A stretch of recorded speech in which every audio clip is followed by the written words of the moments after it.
Tapi yang ingin kita bahas di siang ini adalah apakah orang-orang yang sudah meninggal itu. Ada beberapa poin. Pertama, apakah orang-orang yang meninggal itu merindukan kita? Jadi kalau kita datang ziarah kubur, apakah mereka rindu dengan kita? Yang kedua, apakah mereka bisa mendengar apa yang kita ucapkan di atas kuburan itu? Yang ketiga, apakah kalau seandainya keluarga kita meninggal duluan, kemudian kita menyusul, kemudian ruh kita dengan ruh mereka akan saling menziarahi? Kemudian juga yang keempat, apakah kalau seandainya kita ini sedang tidur, ruh kita keluar dari jasad kita bisa berjumpa dengan ruh-ruh yang ada di kuburan? Karena ada kan orang bercerita, saya ketemu ibu saya. Di mana? Dalam mimpi. Apakah mungkin ruh seseorang yang sedang tidur berjumpa dengan ruh yang sudah meninggal, kemudian berjumpa?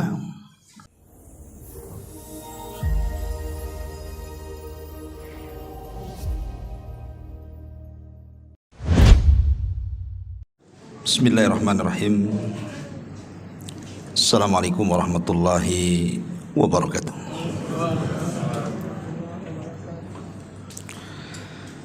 Alhamdulillah wassalatu wassalamu ala rasulillah wa ala alihi wa sahbihi wa mawalah wa la hawla wa la quwata illa billahi wa ba'du. Alhamdulillah, segala puja dan puji hanya milik Allah subhanahu wa ta'ala. Salawat dan juga salam kita hadiahkan kepada Rasul kita Nabi besar Muhammad sallallahu alaihi wa ala alihi wasallam. Pembahasan di siang ini sebagaimana yang diminta, kita akan membahas tentang seputar lika-liku kehidupan alam barzakh.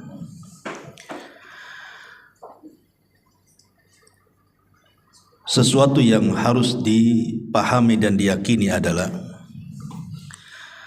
kullu nafsin dha'iqatul maut. Setiap jiwa itu pasti mengalami dan disentuh dengan kematian, siapapun dia. Tidak orang baiknya, tidak orang jahatnya, tidak para nabi, tidak pula orang-orang sombong, semua tersentuh dengan kematian. Hatta Namrud sekalipun yang mengatakan di hadapan Ibrahim, ana uhyi wa umit. Kata Namrud, saya bisa menghidupkan dan bisa mematikan. Pertanyaannya, di mana Namrud sekarang? Yang katanya dia bisa menghidupkan dan mematikan, mati juga dia. Artinya tidak ada yang selamat dari kematian. Sehingga Allah subhanahu wa ta'ala sampai mengatakan, aynama takunu yudrikumul mautu walau kuntum fi burujim musayyada. Dimanapun kalian berada, kematian itu pasti mengejar kalian, walaupun kalian di balik benteng yang sangat kokoh sekalipun. Artinya tidak ada manusia yang selamat dari kematian. Dan kematian itu satu, yang banyak itu sebabnya. Karena orang mati itu kan sebabnya macam-macam. Ada yang ketabrak mati, ada yang terkena runtuhan mati, ada yang tenggelam mati, ada yang dibunuh mati, ada yang tidak ngapa-ngapain, duduk di kursinya aja dia bisa mati. Jadi yang bermacam-macam itu sebabnya. Matinya satu. Lah kematian itu sebenarnya hanya perpindahan alam saja, dari alam dunia menuju alam barzakh. Disitulah ada benteng yang disebut dengan barzakh. Benteng inilah yang menjadikan kehidupan setelah kematian itu menjadi gaib bagi kita. Makanya tidak bisa kita menembus alam barzakh. Umpamanya sengaja kita letakkan CCTV, taruh di kuburan, kemudian kita sambungkan di handphone kita atau mungkin di laptop kita. Kemudian kita baca hadis, katanya ada malaikat mungkar dan nakir. Sampai buta mata melihat CCTV itu, nggak akan nampak mungkar nakir itu. Karena tidak bisa disamakan perkara gaib dengan perkara nyata. Perkara gaib itu cukup diimani, bukan diteliti. Karena tidak bisa meneliti perkara gaib, bagaimana caranya? Pandangan kita saja terbatas, sampai di mana kita memandang, apalagi perkara gaib. Maka kenapa di antara ciri orang yang beriman di permulaan surah Al-Baqarah itu, alladzina yu'minuna bil ghaib, orang yang beriman betul dengan adanya yang gaib. Tapi yang ingin kita bahas di siang ini adalah apakah orang-orang yang sudah meninggal itu. Ada beberapa poin. Pertama, apakah orang-orang yang meninggal itu merindukan kita? Jadi kalau kita datang ziarah kubur, apakah mereka rindu dengan kita? Yang kedua, apakah mereka bisa mendengar apa yang kita ucapkan di atas kuburan itu? Yang ketiga, apakah kalau seandainya keluarga kita meninggal duluan, kemudian kita menyusul, kemudian ruh kita dengan ruh mereka akan saling menziarahi? Kemudian juga yang keempat, apakah kalau seandainya kita ini sedang tidur, ruh kita keluar dari jasad kita bisa berjumpa dengan ruh-ruh yang ada di kuburan? Karena ada kan orang bercerita, saya ketemu ibu saya. Di mana? Dalam mimpi. Apakah mungkin ruh seseorang yang sedang tidur berjumpa dengan ruh yang sudah meninggal, kemudian berjumpa? Dan tentu yang tak kalah pentingnya adalah amalan-amalan yang bermanfaat bagi si mayat. Dan apakah juga orang-orang yang sudah meninggal bisa tersakiti dengan kita yang masih hidup? Dan macam-macam persoalan yang kita akan singkap nanti ke depan ini. Ma'asyiral muslimin wal muslimat rahimani wa rahimakumullah.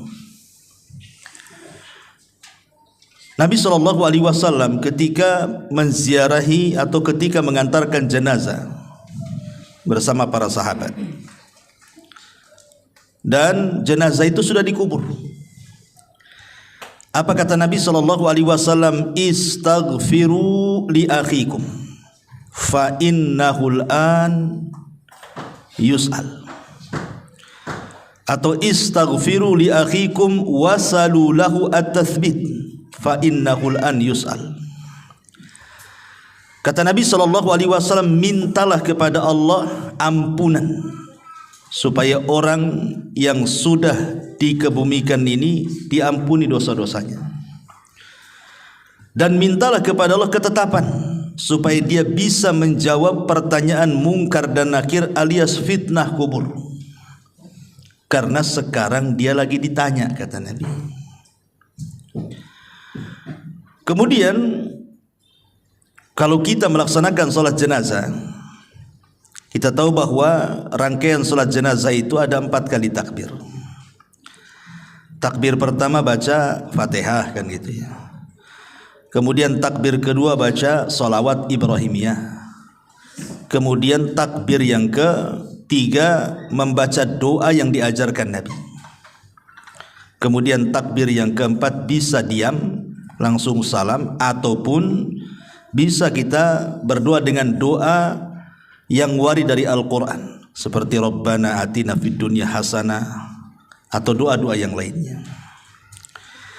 Tetapi yang ingin saya bahas adalah pada takbir yang ketiga, Nabi SAW mengajarkan kepada kita doa-doa yang disunahkan untuk dibaca. Salah satunya adalah Allahumma gfir lahu warhamhu wa'afihi wa'fu anhu wa akrim nuzulahu wa wasi' madkhalahu, dan seterusnya.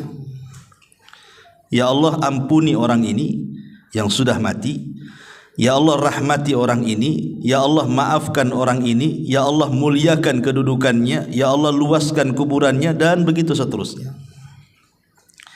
Dari dua riwayat ini bisa kita simpulkan bahwa kewajiban kita apabila sedang mengantarkan jenazah dan jenazah itu sudah dikubur, maka ada 3 doa yang dianjurkan seorang muslim dibaca sebelum pulang dari kuburan. Kalau memang kita tidak sempat ikut memegang cangkul, memasukkan tanah ke liang lahatnya, maka cukup sebelum pergi ambil 3 kepal tanah, kemudian letakkan di kuburannya, minta 3 perkara. Pertama, mintakan ampun kepada Allah. Dan ini berlaku kepada setiap yang ziarah kubur, tidak mesti yang mengantarkan jenazah saja. Pamannya kita ziarah kubur kapan saja. Bagi laki-laki kan sunnah, ziarah kubur itu kapan saja. Tapi bagi perempuan tidak disunnahkan kecuali sekali-kali. Karena Rasulullah SAW melaknat wanita-wanita yang sering ziarah kubur. Tapi kalau sekali-kali boleh. Imam yang mengantarkan jenazah atau yang berziarah kubur, jangan lepaskan 3 doa ini. Pertama, minta ampun kepada Allah agar orang yang dikubur itu diampuni dosa-dosanya. Berdasarkan hadis istaghfiru li akhikum, mintakan doa ampunan untuk saudaramu. Yang kedua, minta kepada Allah Subhanahu wa taala agar orang yang dikubur itu ditetapkan jawabannya. Karena ada hadis yang panjang sekali dari hadis Bara bin Azib radhiyallahu an. Ketika Nabi SAW menunggu liang lahat selesai digali, Rasul bercerita di hadapan para sahabat tentang kematian seorang mukmin. Bagaimana ruhnya ketika dicabut dari jasadnya. Salah satu lafaz dari hadis itu, ketika ruh itu sudah diangkat ke langit dengan catatan amalannya, Allah katakan kembalikan ruh ke dalam jasadnya, tapi angkatlah catatannya ke tempat yang paling tinggi di Iliyin, di sorga. Maka ruh itu dihantar dengan lembut, dimasukkan lagi ke dalam jasad. Ingat bahwa jasad dalam kubur itu mengikut ruh. Tapi kalau di dunia terbalik, ruh yang ikut jasad. Karena jasad dulu diciptakan di dunia itu, baru ditiupkan ruh itu setelah jasad berusia 4 bulan kan, baru ditiupkan ruh. Berarti kalau kita hidup di dunia, yang asal itu jasad dulu, baru ruh yang ikut, karena jasadnya diciptakan. Tapi kalau sudah meninggal terbalik, jasad ini bisa jadi tanah, bisa hancur jadi tanah, dimakan cacing tanah. Tapi ruh tidak akan hancur. Berarti bukan ruh yang ikut jasad, tapi jasad yang ikut ruh. Makanya kemudian jasad itu akan ikut ruh, dan disitulah Munkar Nakir bertanya, man rabbuk, siapa Rabb, wa ma nabiyuk, siapa nabimu, wa ma dinuk, apa agamamu. Artinya 3 soalan ini akan ditanyakan. Jawabannya bukan apa yang kita hafal di dunia. Kalau anda sekarang saya tanya, siapa Tuhanmu? Pasti dengan lantang Allah, Ustaz. Siapa nabimu? Dengan lantang Muhammad, Ustaz. Apa agamamu? Ya Islam lah. Masa Katolik kan gitu?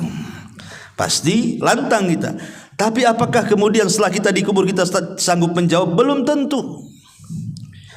Karena jawaban-jawaban itu ditentukan dengan amalan dia. Apakah dia sudah mengamalkan perintah larangan Allah, mencintai Nabi, betul-betul mempelajari Islam kan itu. Makanya di sini dihajatkan bantuan dari kita yang masih hidup. Berdoa kepada Allah agar dia bisa ditetapkan jawabannya. Karena penetapan jawaban itulah yang Allah katakan, yutsabbitullahu alladhina amanu bil qauli tsabit. Allah akan tetapkan jawaban orang-orang yang beriman dengan jawaban yang mantap. Itulah yang menjadikan selamat orang itu dari azab kubur. Karena Utsman ibn Affan kalau diingatkan dengan kuburan menangis. Tapi kalau diingatkan dengan neraka, santai saja dia. Padahal neraka lebih dahsyat dibandingkan azab kubur kan. Ketika ditanya wa mayubkika ya Utsman, apa yang membuat anda menangis wahai Utsman? Maka Utsman mengatakan, wailakum, celaka kalian.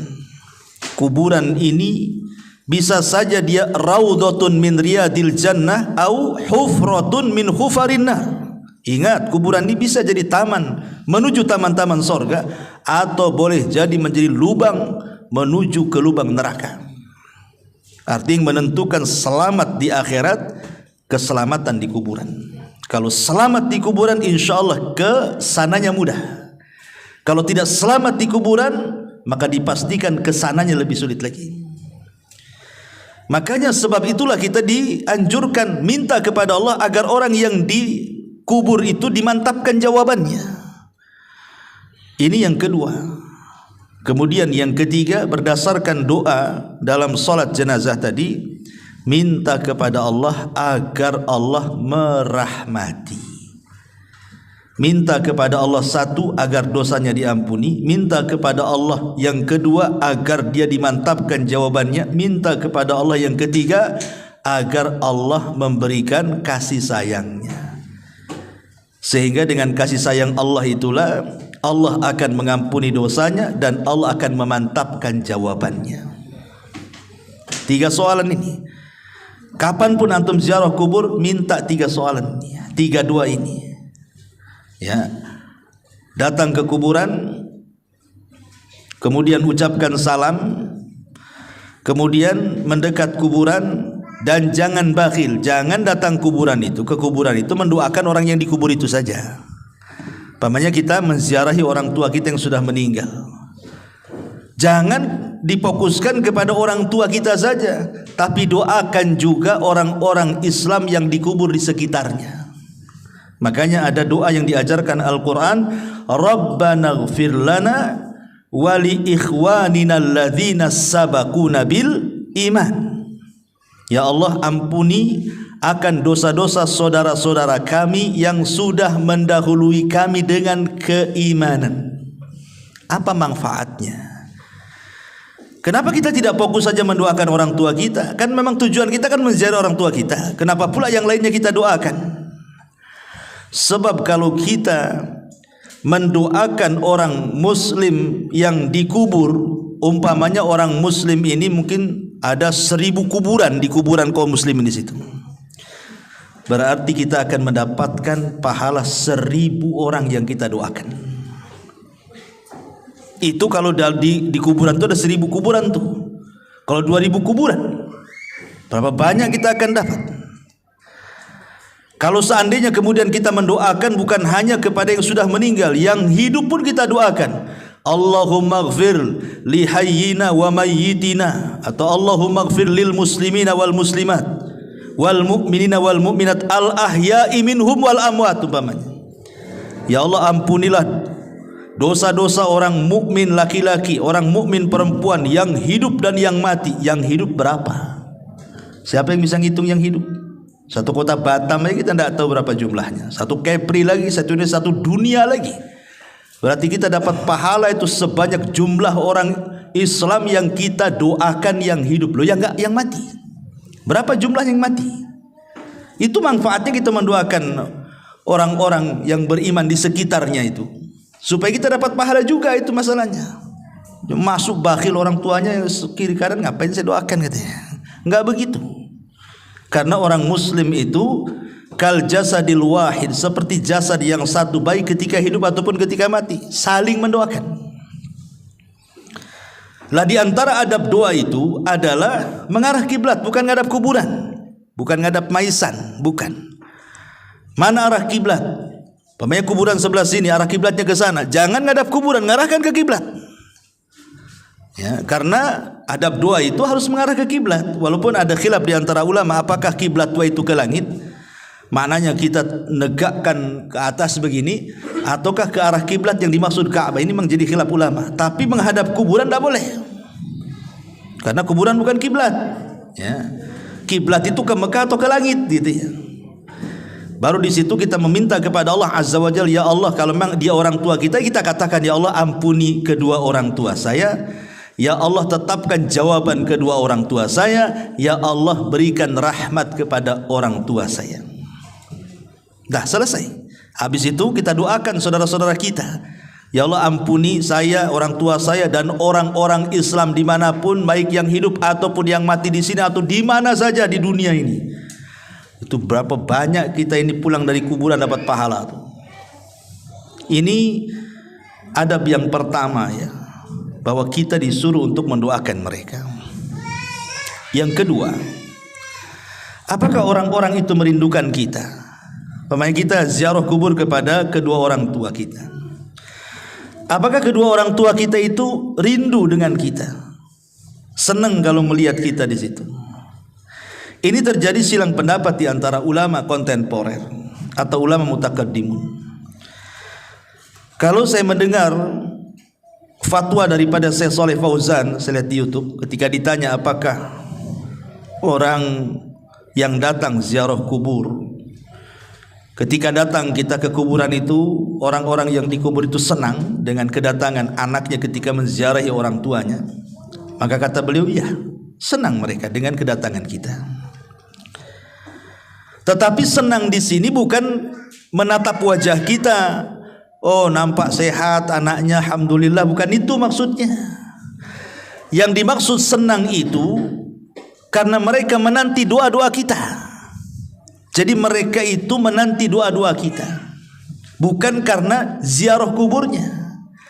Karena ziarah kubur itu manfaatnya bukan kepada orang yang mati, tapi ziarah kubur itu manfaatnya kepada orang yang hidup.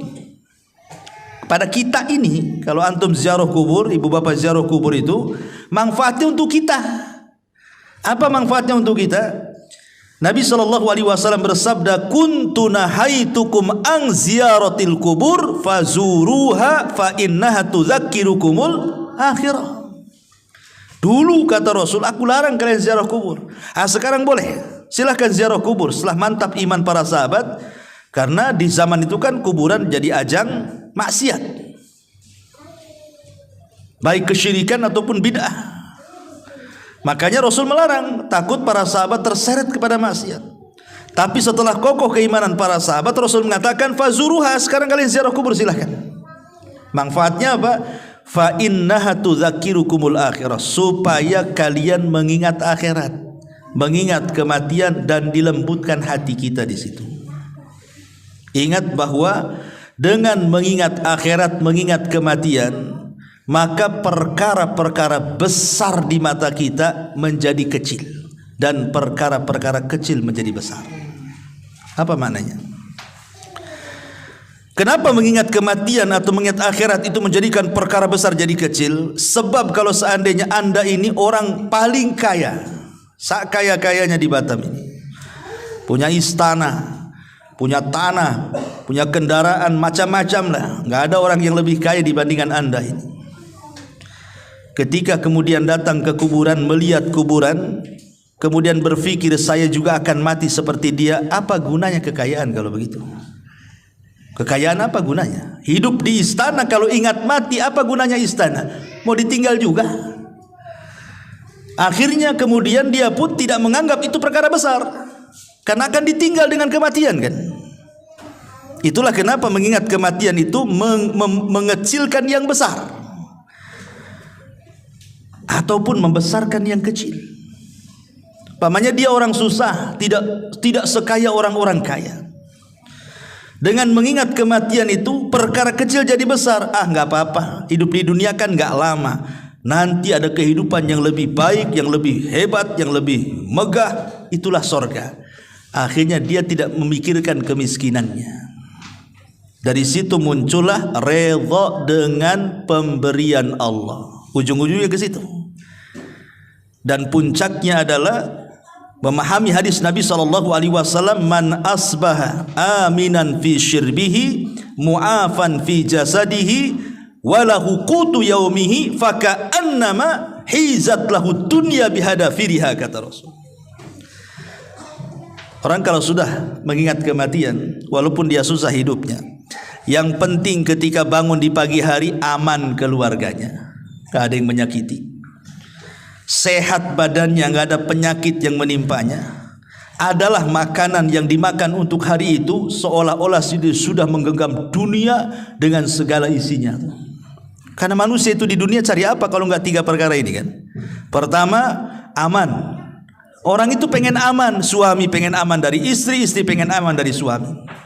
Orang tua pengen aman dari anak, anak pengen aman dari orang tua. Orang pengen aman dari tetangga, tetangga pun pengen aman dari kita. Nggak ada ketakutan, nggak ada yang ngancam, nggak ada yang membuat takut, nggak ada takut disakiti, dihasadi. Orang kan pengen aman hidup itu. Sebab kalau aman itu tenang hati. Itu yang dicari orang. Sampai-sampai orang itu sampai pindah perumahan itu gara-gara diganggu tetangganya karena nggak aman kan, terpaksa lah pindah rumah dia. Yang kedua, sehat badannya. Apalagi kalau sudah faktor UU tuh, yang sudah 40, 50, itu kalau bangun nggak ada yang sakit udah senang sekali itu.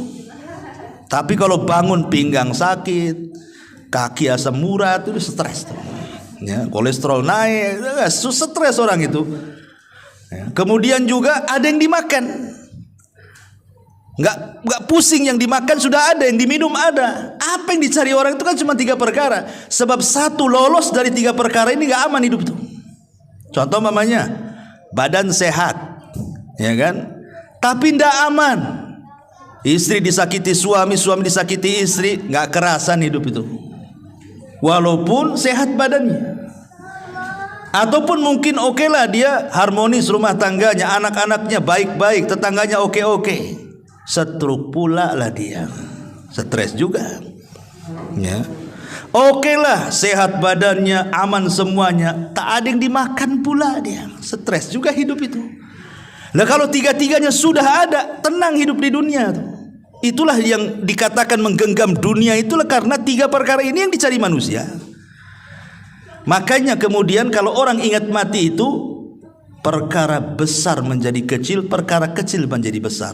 Karena berujung dari mengingat kematian berakhir dengan redho, dengan pemberian. Awalnya ingat mati, ujungnya apa? Redho dengan pemberian. Kita akan mati juga, mengapain juga sibuk-sibuk. Tenang jadinya hati. Itulah tujuan ziarah kubur itu. Makanya ini bapak-bapak ini kalau sudah kasih mak-maknya ajak shopping, belokkan aja ke Tamiang tuh. Ya, ajak yuk kita ke Top Cepe Batu Aji, tapi ngarahnya ke kuburan Tamiang. Ini bu, Top Cepenya ada di sini. Gitu. Mau mati atau mau hidup kan itu. Supaya lembutlah hati itu. Jangan asih dunia terus. Jadi ziarah kubur itu manfaatnya untuk siapa? Untuk kita yang berziarah, bukan untuk orang mati. Orang mati itu bermanfaat kalau kita berdoa. Doanya itu yang manfaat. Itulah yang membuat penghuni kubur senang dengan kedatangan kita maksudnya. Ini satu pendapat ya. Tetapi Syekh bin Baz rahimahullah ta'ala yang saya baca dalam fatwanya, dia tawakuf dalam masalah ini. Apakah kemudian kalau kita ziarah kubur, penduduk kubur itu senang atau tidak senang? Kita tidak bisa mengatakan iya ataupun tidak. Kan ini perkara gaib masalahnya. Perkara gaib itu tidak bisa ditetapkan kecuali dengan dalil. Kalau tidak ada dalil, tawakuf. Tapi yang jelas bahwa okelah kita tidak mengatakan dia senang ataupun tidak senang. Tapi yang namanya doa bagi para penziarah kubur, untuk para penghuni kubur itu, itulah yang disepakati para ulama sampainya pahala kepada orang yang meninggal. Kan amalan-amalan nanti saya jelaskan. Amalan-amalan itu kan banyak tuh yang bermanfaat kepada untuk orang yang sudah meninggal itu. Tetapi dari seluruh amalan itu yang ada 8 tuh ataupun 10 amalan itu, yang disepakati cuma 2. Maksudnya tidak ada khilaf ulama. Kalau kita lakukan pasti sampai kepada orang yang meninggal. Apa itu? Pertama doa, dan yang kedua sedekah. Cuman 2 ini. Ini sepakat. Tidak ada khilaf ulama. Adapun menghajikan orang yang sudah meninggal, korban untuk orang meninggal, baca Quran untuk orang meninggal, ini masih khilaf. Ada perselisihan ulama. Ada yang mengatakan sampai, ada yang mengatakan tidak sampai, wallahu a'lam. Tapi yang disepakati jelas-jelas dalilnya berdasarkan nas gitu ya, doa pasti sampai. Yang kedua sedekah pasti sampai. Kenapa? Karena ada hadisnya. Idza mata ibnu Adam in qata amaluhu illa min thalathin, sadaqatin jariyah. Lihat, sedekah yang mengalir. Kemudian au ilmin yuntafa'u bihi, ilmu yang bermanfaat, au waladin salihin yad'u, anak yang soleh yang mendoakan. Maka sedekah dan doa itu sepakat sampai. Jadi kalau kita ingin ngirim pahala kepada orang yang meninggal, yang jelas-jelas ini berdoa, tidak mesti di kuburan. Doa itu di mana saja akan sampai. Dan jangan diyakini doa di kuburan lebih sampai dibandingkan doa di masjid. Tidak ada keyakinan seperti ini. Justru di masjid ya lebih afdol kalau berdoa, kan udah rumah Allah, tempatnya bersih gitu ya. Tapi ziarah kubur itu, berdoa di situ ada nilai plusnya, mengingat kematian, melembutkan hati, mengingat akhirat. Makanya di antara salam kepada penduduk kuburan itu salah satu lafadznya wa inna bikumul lahikun, kami juga akan menyusul kalian. Kami juga akan sampai seperti kalian. Jadi terjadi silang pendapat di sini ya. Apakah penduduk kuburan itu senang ataukah tidak senang? Ada yang mengatakan senang seperti fatwanya Syekh Shalih Fauzan, ada yang mengatakan tawakuf seperti Syekh bin Baz gitu ya. Ya, kalau ulama dulu yang mengatakan seperti Syekh Al-Imam Ibnul Qayyim dalam kitabnya Ruhiyah, senang. Dan juga gurunya Ibnu Taimiyah rahimahullah mengatakan senang. Mereka senang dengan kedatangan kita. Kemudian kita, karena mereka menanti doa kita, bukan senang ingin lihat wajah kita. Percuma juga kalau kita datang nggak mendoakan, ngapain juga kan begitu. Yang mereka minta itu adalah doa-doa kita kepada mereka. Doa seperti apa? Ya 3 tadi doanya yang didoakan itu. Mintakan ampunan, mintakan ketetapan, mintakan rahmat. Itu 3 doa, habis sudah selesai itu. Itu yang kita minta kepada Allah Azza wa Jalla. Doa panjang, intinya cuma 3. Minta ampun, minta rahmat, minta ketetapan. Ya. Taib, ma'asyiral muslimin wal muslimat rahimani wa rahimakumullah. Kemudian juga, apakah kalau seandainya seseorang yang berziarah kubur tadi, apakah kemudian orang itu merindukan? Nah, sekarang pembahasan selanjutnya, apakah kalau kita ini datang ke kuburan kemudian kita berbicara sesuatu dengan orang yang dikubur itu, mereka mendengar pembicaraan kita ataukah tidak? Ini juga menjadi polemik para ulama. Apakah si mayat itu mendengar orang yang hidup ataukah tidak mendengar orang yang hidup?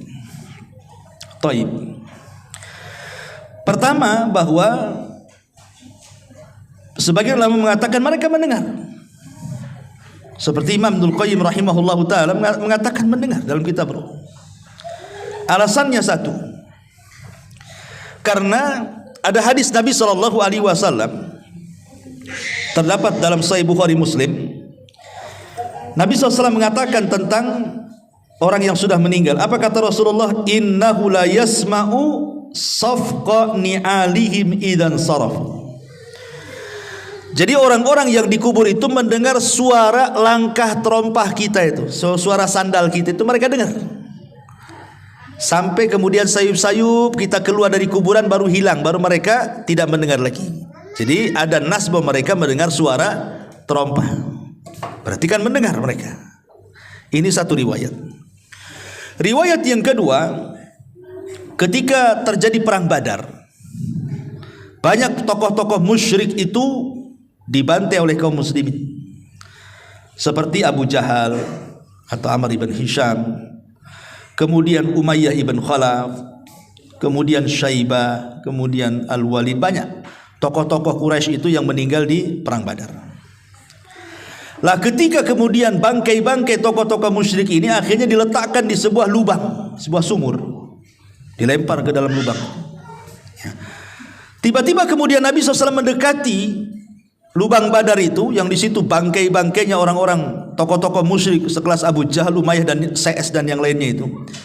Tiba-tiba Nabi SAW ngomong pula di sumur itu.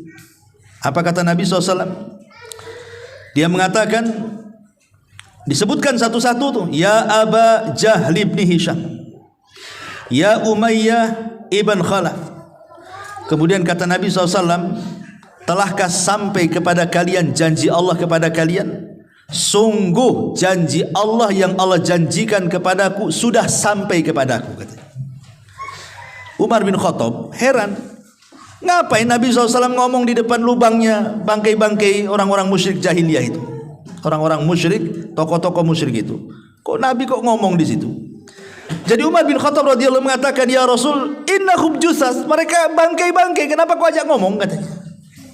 Apa kata Nabi SAW di hadapan Umar bin Khattab? Walladzi nafsi biyadi ma anta bi asma lima aqulu minhum walakinnahum la yaqdiruna an yujibu. Hei Umar, engkau tidak lebih mendengar daripada aku tentang mereka. Aku ngomong itu mereka dengar, tapi mereka tak bisa jawab, katanya. Artinya kan mereka dengar di sini. Karena Rasul ngajak ngobrol di situ.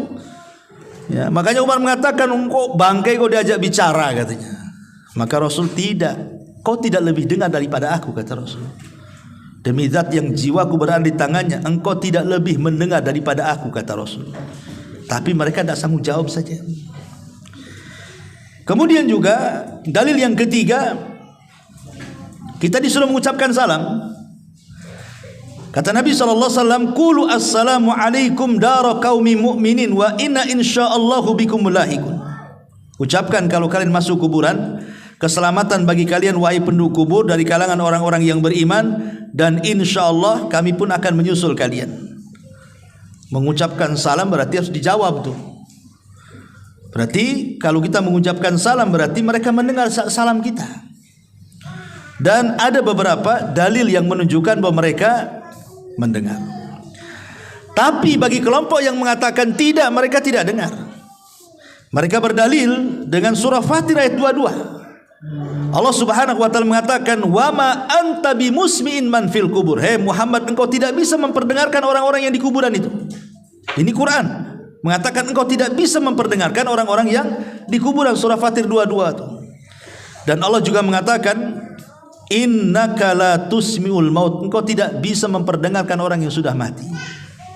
Ini dua nas Quran ini menunjukkan bahwa orang yang dikubur tidak mendengar apa yang ada di atas kubur karena mereka sedang sibuk. Orang yang dikubur loh sedang sibuk. Kalau mereka orang kafir sibuk diazab, mana bisa dia ngerekan kita yang ada di kubur? Dia sedang diazab. Ya. Kalau dia mendapatkan nikmat kubur, dia sedang bersenang-senang dengan nikmatnya. Lebih nikmat di kuburan daripada senikmat-nikmatnya orang nikmat di dunia. Ngapain pula direkan orang di atas kuburan? Artinya di sini ada kelompok yang mengatakan mendengar, ada kelompok yang mengatakan tidak mendengar. Wallahu a'lam. Kita tidak bisa mengatakan mendengar, kita tidak bisa mengatakan tidak mendengar, tetapi yang jelas bahwa kita tetapkan yang berdasarkan nas saja. Mereka mendengar tetapi yang berdasarkan dalil. Maksudnya begini, yang berdasarkan dalil itu. Contoh seperti tadi, mereka mendengar suara sandal. Ini konteksnya apa? Konteks hadis bahwa orang-orang yang dikubur itu mendengar suara sandal, ini bicara soal ketika kita mengantarkan jenazah. Apabila kita mendengarkan jenazah, kemudian jenazah itu dikubur, kemudian kita pulang, mereka masih mendengar suara sandal kita. Apakah setelah kemudian kita pulang kemudian ziarah kubur dengar lagi suara sandal? Ya enggak juga kan begitu. Artinya konteksnya hanya ketika menguburkan saja mereka dengar. Apakah mereka mendengar seterusnya? Itu Allahu a'lam. Ya. Ataupun ketika kita mengantarkan jenazah dari rumah menuju kuburan. Kalau dia orang yang beriman, maka dia mengatakan kepada orang pengantar-pengantar itu, mengatakan apa? Segerakan aku, qaddimuni. Nah, kan? Karena dia mendengar suara orang yang mengantarkan dia ke kuburan kan. Tapi kalau dia orang jahat, dia mengatakan, wailakum aina tadhhabun. Celaka, kau mau pergi kemana aku ini, katanya. Mau dibawa kemana aku ini, katanya. Dia mendengar. Ya. Nah, itulah yang dinaskan. Jadi maksudnya di sini apakah mereka mendengar seterusnya ataukah mendengar sesuai dengan nas? Menurut Syekh Uthman Khamis yang saya dengar di YouTube, bahwa kalau melihat dalil ya mereka mendengar secara nas saja, tidak seterusnya mendengar. Ya, walaupun kita tidak menafikan ada yang berpendapat mendengar terus, kalau kita datang dan kita bicara mereka tahu. Ada yang mengatakan sama sekali tidak mendengar. Intinya ini menjadi ranah khilaf ulama. Ya, tapi yang selamat adalah kita tidak mengatakan mendengar, ya kita juga tidak mengatakan tidak mendengar. Kita ikut dalil saja. Wallahu a'lam.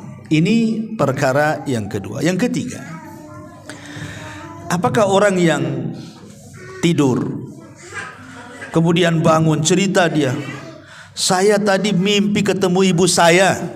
Kan ada yang gitu tuh ya. Ketemu ayah saya, ngajak ke pasar beli soto namanya kan. Tapi dalam mimpi. Mungkin gak ruh itu, ruh kita yang sedang tidur berjumpa dengan ruh yang sudah meninggal itu? Mungkin gak gitu pertanyaannya di sini. Maka dijelaskan oleh para ulama, lam yathbut fi hadza syai'un. Ini saya menukilkan perkataan Syekh bin Baz ya. Memang tidak ada dalil sama sekali tentang hal ini, bahwa ruh orang yang tidur bisa berjumpa dengan ruh orang yang sudah meninggal. Tetapi kata Syekh bin Baz, innama dzakara ba'du ahli ilmi annal arwaha fin naumi qad taltaqiya bi arwahil amwat. Tapi kata Syekh bin Baz, secara dalil memang tidak ada. Saya belum mendapatkannya kata beliau. Tetapi ternukilkan dari kalangan ahli ilmi, maksudnya kalangan ulama, bahwa ruh-ruhnya orang yang tidur itu bisa berjumpa dengan ruh-ruhnya orang yang sudah meninggal. Wa hadza qad yaqau fi ba'dil ahyan, dan ini kata beliau terkadang bisa terjadi pada tempo-tempo tertentu. Ma yadullu alaihi, apa yang menunjukkan kepada peristiwa itu. Fa inna ruha indallah, karena ruh itu di sisi Allah. Faruhul mu'min fil jannati wa ruhul kafir tu'adzab, karena ruhnya orang mukmin di sorga dan ruhnya orang kafir sedang diadab. Lakin qad arsala hadhihi ruh ilal badan lis salami ala man yusallim alal kubur. Tetapi ruh ini terkadang dimasukkan lagi ke dalam jasad hanya untuk menjawab salam orang yang sedang berziarah kubur. Jadi kan ruhnya seorang mukmin kan di sorga tuh. Tapi kalau ada orang yang ziarah kubur kemudian mengucapkan salam, ruh itu akan dikembalikan ke dalam jasad hanya untuk menjawab salam kemudian balik lagi ke sorga, gitu maksudnya.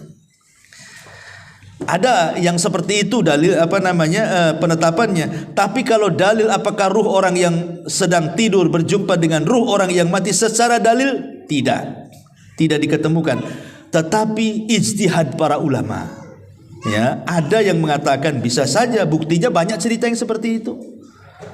Banyak bercerita orang-orang yang ketemu dengan ibunya, ketemu dalam mimpi, ketemu dengan bapaknya di dalam mimpi kan. Kadang-kadang ada yang bercerita seperti itu. Sehingga secara kenyataan dalil tidak ada. Itu maksudnya, ya. Makanya beliau mengatakan lakin laisa fil ahadits as-sahihati fi ma na'lam ma yadullu ala anna hadhil arwah tatalaqa. Tetapi tidak ada hadis-hadis yang sahih sepengetahuan kami, kata beliau, yang menunjukkan bahwa ada ruh bisa berjumpa, maksudnya ruh orang tidur bisa berjumpa dengan ruh orang yang meninggal. Wallahu alam, ya. Tapi kalau kita melihat pendapat Imam Ibnul Qayyim yang disebutkan dalam kitab Ruh, dzakara syai'an katsiran fi hadzal ma'na. Beliau menyebutkan panjang lebar tentang masalah seperti ini, dan beliau di antara ulama yang berijtihad memungkinkan ruhnya orang yang tidur berjumpa dengan ruhnya orang yang sudah meninggal. Wallahu a'lam. Ya, ini kalau sesama ruh, yang satu di dunia, satu di kubur. Sekarang yang sama-sama di kubur. Orang tua kita meninggal, kemudian kita meninggal. Apakah ruh kita akan berjumpa, saling berziarahi satu dengan yang lainnya? Ada sebuah hadis Nabi SAW bersabda, idza hudiral mu'minu atatkum fayaquluna ukhruji radiyatan mardiyah anki ila rauhillahi wa raihani wa rabbin ghairi ghadban fatakhruju ka'atiya birihil miski hatta innahu la yunawiluhu ba'duhum ba'da hatta ya'tuna bihi babas sama fayaqulun ma atyaba hadhihi rih allati ja'atkum minal ardi fayatuna bihi arwahal mu'minin falahum ashaddu farahan bihi min ahadikum bighaibihi yakdamu alaihi fayas'alunahu madza fa'ala fulan fayaquluna da'uhu fa innahu kana fi gham. Apabila seorang mukmin telah mendekati ajalnya, para malaikat rahmat datang menemuinya dengan membawa sutra putih. Mereka berkata, keluarkan ruh dengan redha dan diridhai Allah menuju rahmat Allah, baunya harum dan Rabb yang tidak pernah murka. Lalu ia keluar dengan bau misik yang paling harum, sehingga sebagian mereka berebut dengan sebagian yang lainnya, maksudnya para malaikat, untuk mendapatkannya. Kemudian mereka membawa hingga pintu langit. Penduduk langit berkata, alangkah harumnya bau yang kalian bawa ini dari bumi, ini ruhnya siapa? Lalu mereka datang dengannya menemui ruh kaum mukminin. Mulai di sini syahidnya nih. Nah, kemudian ruh ini yang baru datang menemui ruhnya kaum mukmin yang sudah meninggal sebelumnya. Mereka kemudian bergembira. Jadi ruh-ruh yang sudah meninggal sebelumnya, mereka bergembira dengan kedatangan tamu yang baru tuh. Kemudian salah seorang ruh yang sudah lama meninggal, mereka pun berjumpa. Seolah-olah mereka lama tidak berjumpa, kemudian berjumpa dan mereka merasa senang. Lalu mereka bertanya kepada ruh yang baru datang ini, apa yang telah dilakukan oleh si fulan yang masih hidup itu?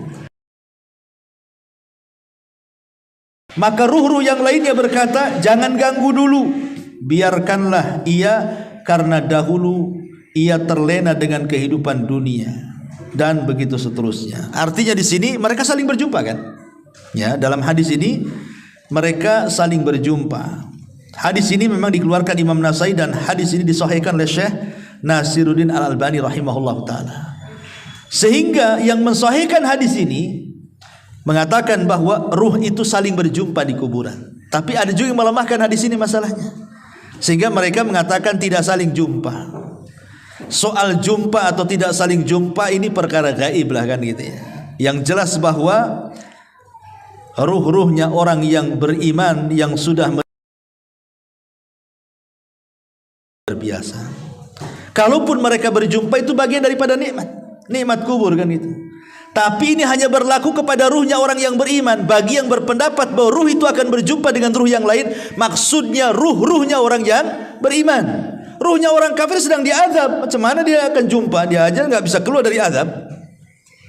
Mereka sedang diazab dengan azab kubur, mereka sedang di neraka, macam mana mau jumpa kan gitu ya dengan keluarganya. Maksudnya di sini yang kalaupun kita berpendapat bahwa mereka saling menziarahi, seperti pendapat Imam Ibnul Qayyim rahimahullahu taala dalam kitabnya Ruh, maksudnya adalah ruhnya orang yang beriman. Ruhnya orang yang beriman. Ya, seperti mamanya bayi yang meninggal. Kemudian orang tuanya menziarahi kuburannya. Ya. Terkadang kan ada orang tua itu kepikiran kan, ketika anaknya meninggal itu kan udah kepikiran macam-macam tuh. Apalagi kalau hujan, cemana anak saya kehujanan katanya.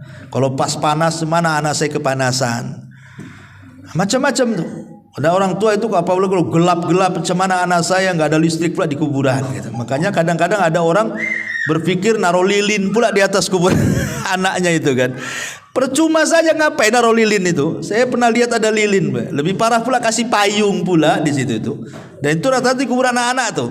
Ada lilin, ada payung. Ya mungkin karena orang tua kepikiran, cemana kalau malam gelap taruh lilin, cemana kalau kehujanan kasih payung supaya nggak kehujanan, nggak kepanasan. Nggak ada guna.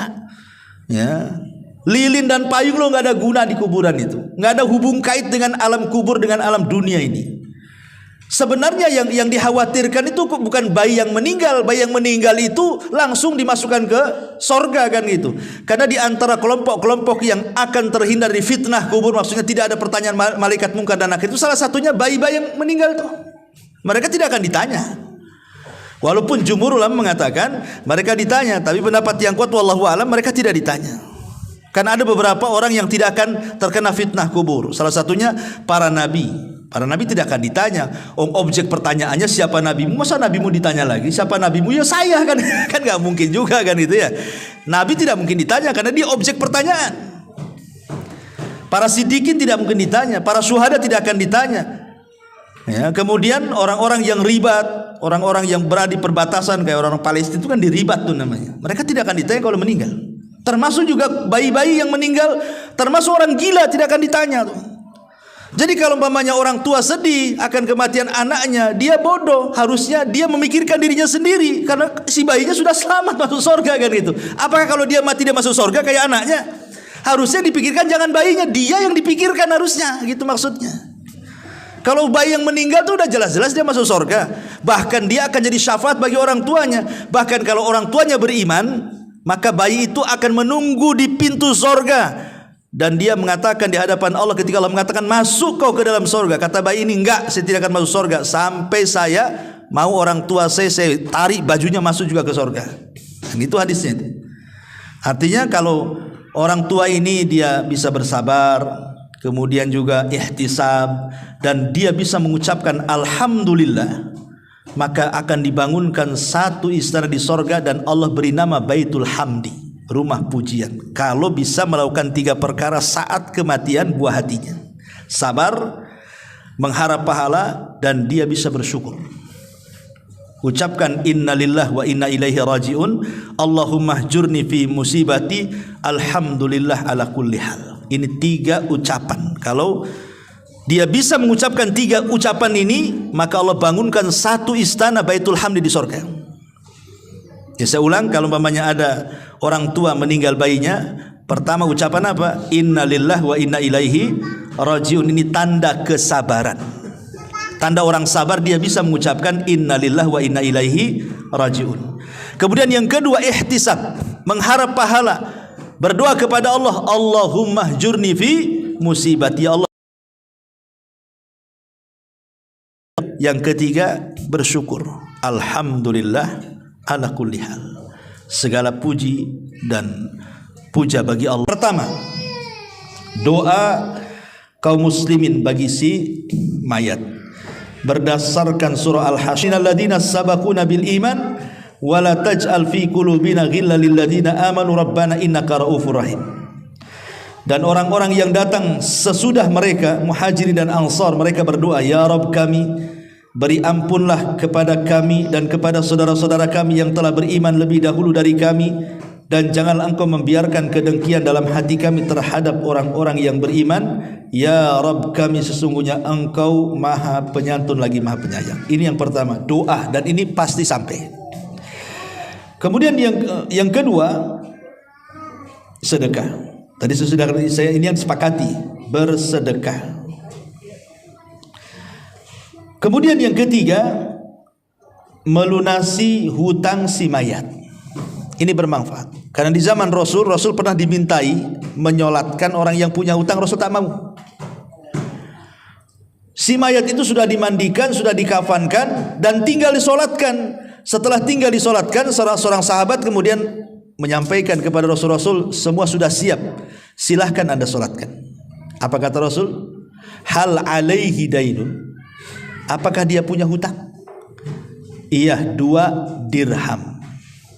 Dia punya hutang 2 dirham.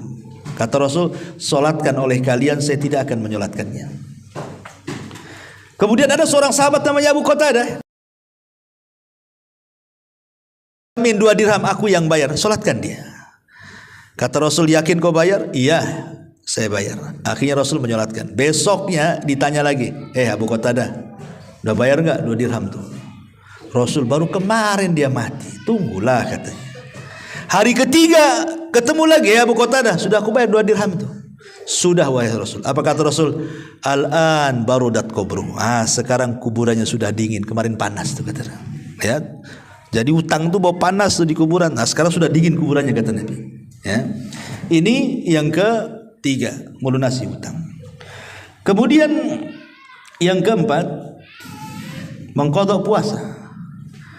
Kalau si mayat ini punya nazar berpuasa, belum sampai, maka walinya mengqadha puasa kita. Karena ada hadis mengatakan man mata wa alaihi siyam sama anhu waliyu. Siapa yang mati dalam kondisi dia sedang melaksanakan puasa wajib, maka yang mempuasakanlah walinya. Pamannya dia punya anak 4 atau 5, dibagi-bagi sajalah. Pamannya ayahnya bernazar berpuasa sebulan, baru meninggal, nazarnya belum dilakukan. Ya sudah, sebulan tuh bagi 4 saja, berarti seminggu kan, anak 4 tuh bagi 4, jadi selesai itulah ya. Kemudian juga yang kelima, di antara yang bekas-bekas amal soleh. Bekas-bekas amal soleh, maksudnya bekas-bekas amal soleh itu mengajarkan ilmu kepada orang. Pamannya ibu ngajari anak surah Al-Fatihah, ya kan? Akhirnya anak itu bisa dia baca Fatihah karena ibu yang ngajari. Ketika ibu meninggal, anak ini baca Fatihah terus pada setiap sholatnya. Berarti ketika anak ini membaca surah Al-Fatihah, itulah sampai, itu bekas-bekas kebaikan dia tuh. Makanya kalau bisa ini orang tua ini saya anjurkan, ibadah-ibadah wajib dan yang sering dilakukan itu kalau bisa jangan orang lain ngajari. Yang umpamanya sholat, kalau bisa kita yang ngajari anak tuh. Ngaji, kalau bisa kita yang ngajari. Ya, jangan orang lain suruh ngajari, nanti pahalanya dikasih orang lain jadinya kan. Dia sholat terus karena orang itu yang ngajari, dia yang dapat pahala. Jadi yang wajib-wajib itu kalau bisa orang tua lah yang ngajari itu. Terutama ngaji lah, minimal surat Al-Fatihah gitu yang memang itu dibaca setiap sholat kan, supaya ngalir terus tuh. Ya, coba bayangkan pahala guru itu, guru TK umpamanya kan, itu dia dapat santri 20 semua yang ngajari Fatihah, guru TK banyak dia pahalanya, udah mati tuh. Kalau seandainya kemudian anak didiknya besar jadi guru, punya murid jadi guru, itu namanya multi level pahala tuh. Sampai itu namanya baqiyatus salihah, namanya bekas-bekas amal soleh itu akan sampai kepada si mayat. Artinya di dalam hadis itu au ilmun yuntafa'u bihi, atau ilmu yang bermanfaat itu namanya ya, itu baqiyas salihah itu. Kemudian juga yang bermanfaat adalah menghajikan. Karena ada riwayat seorang anak ingin menghajikan orang tuanya, kata Rasul, hajikan saja. Ya, artinya sampai orang yang menghajikan kepada orang yang meninggal. Adapun tentang qiraatul Quran, bacaan Quran ini menjadi khilaf panjang ulama nih. Apa kalau kita baca Fatihah, baca Al-Baqarah, baca apa kepada orang tua itu sampai atau tidak? Ada yang mengatakan sampai, ada yang mengatakan tidak sampai. Tapi kalau yang dimaksud yang saya dengar dari beberapa ulama itu bukan menghadiahkan bacaan, bukan, tetapi menghadiahkan pahala setelah kita membaca. Kita baca dulu Qurannya. Setelah kemudian selesai baca Quran, kita mengatakan, ya Allah, kalau tadi bacaan Quran itu Engkau kasih aku pahala, aku kirimlah pahala ini kepada orang yang kucintai, orang tua saya. Itu namanya tawasul dengan amal soleh, tawasul dengan bacaan Quran. Ya, bukan dengan bacaannya, karena belum tentu dapat pahala kan masalahnya. Apalagi orang-orang yang manggil orang pamannya nih, baca Quran di rumah untuk orang mati. Pertanyaannya, apakah orang yang Anda panggil membaca Quran itu dia dapat pahala atau tidak? Bisa saja nggak dapat pahala, karena tujuan orang yang dipanggil itu jangan-jangan hanya ingin dapat duit saja kan. Saya disuruh ke sana untuk baca Quran, pikiran dia saya digaji di situ. Orang baca Quran digaji nggak dapat pahala, kalau nggak dapat pahala apa yang mau disampaikan? Makanya kemudian kalaupun harus mengirim bacaan Quran itu maksudnya bertawasul dengan bacaan Quran, dengan amalan baik tadi. Setelah baca Quran, ya Allah, kalau seandainya ini ada pahalanya, aku kirimkanlah kan itu. Seperti ada seorang ulama namanya Rabi' ibn Khaitham. Rabi' ibn Khaitham itu kalau dari rumah ke masjid itu pandangannya selalu melihat ke bawah. Kalau ada paku, ada beling, ada jarum, ada lidi, ada pokoknya kalau ganggu-ganggu orang lah itu, maka dia ambil pakunya, dia ambil belingnya, kemudian disisihkan ke pinggir jalan. Kemudian dia mengatakan, ya Allah, kalau dengan membuang hal-hal yang membahayakan orang berjalan ini ada pahalanya, maka aku kirim kepada orang tuaku. Itu namanya tawasul dengan amal soleh itu. Nah, jadi nggak apa-apa. Pulang dari sini tengok jalan terus, nampak ada paku turun. Nah, ini kalau bisa mengganggu ini orang ini bahaya, ini kena paku nih. Ya Allah, kalau ada pahalanya saya kirim kepada orang tua. Jalan lagi nampak ada polisi tidur. Wah, ini bahaya ini. Nah, langsung ambil cangkul. Kan itu. Besoknya lebih tinggi lagi polisi tidur. Intinya bahwa boleh seseorang begitu, tapi kalau yang mengirimkan bacaan, nah itulah yang jadi khilaf ulama, apakah sampai atau tidak ya. Wallahu alam, ini pembahasan panjang masalah ini. Bagaimana kalau seandainya orang tua kita meninggal dunia, kita ingin berbuat baik. Berbuat baik kepada orang tua yang sudah meninggal. Kadang-kadang anak ini baru menyesal ketika orang tua sudah meninggal. Kalau orang tua masih hidup tuh kadang-kadang nggak kepikir berbuat baik. Ya, tapi kalau sudah meninggal barulah kebayang kebaikan orang tua, baru terpikir ingin berbuat baik. Kan salah, harusnya ketika dia hidup kita berbuat baik. Sudah meninggal baru nyesel dia. Tetapi karena orang tua itu adalah sosok yang mulia bagi anak itu, tetap Allah Subhanahu wa taala masih memberikan kesempatan yang tidak sempat berbuat baik ketika masa hidupnya, ada caranya berbuat baik setelah kematiannya. Seperti apa? Satu, istighfar, lakukan. Minta kepada Allah agar orang tua kita diampuni. Dalam setiap sholat kita minta ampun kepada Allah agar orang tua kita diampuni. Yang kedua, berdoa kebaikan. Seperti tadi, doa supaya diampuni dosanya, dirahmati, ditetapkan jawabannya. Kemudian juga kalau dia punya hutang, selesaikan hutang orang tuanya. Masalah hutang piutang begini ya. Kalau orang tua kita punya hutang, apakah hutang orang tua setelah meninggal itu menjadi kewajiban bagi anak? Ini khilaf ulama. Kalau orang tua itu meninggalkan harta ya, orang tua itu meninggalkan harta banyak, maka wajib anak membayarkan dari harta dia. Wajib, nggak boleh tidak.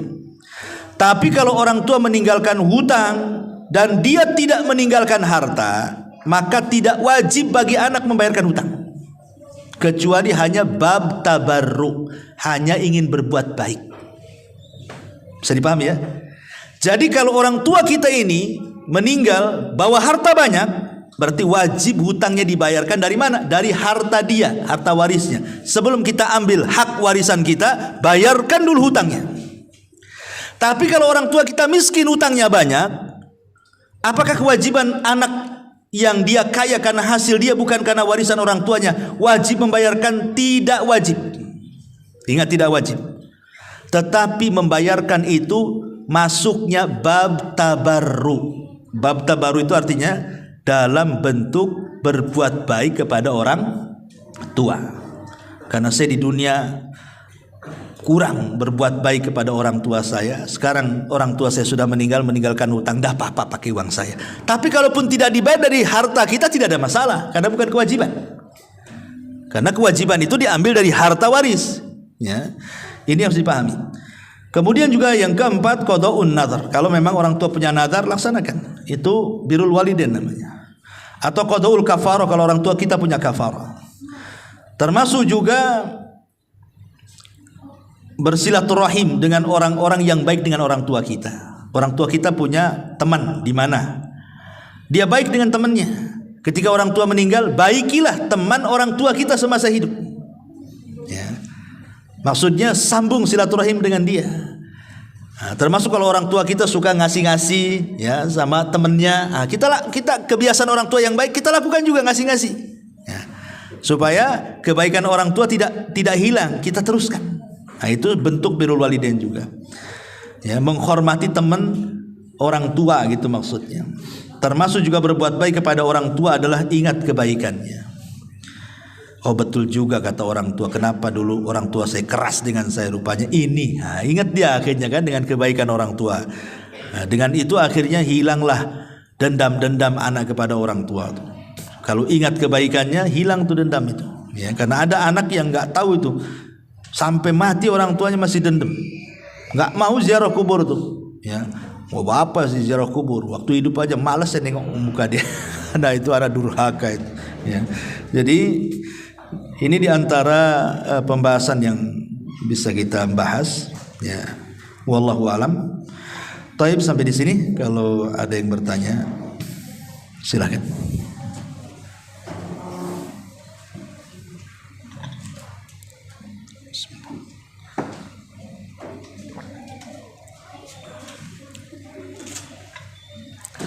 Tak ada.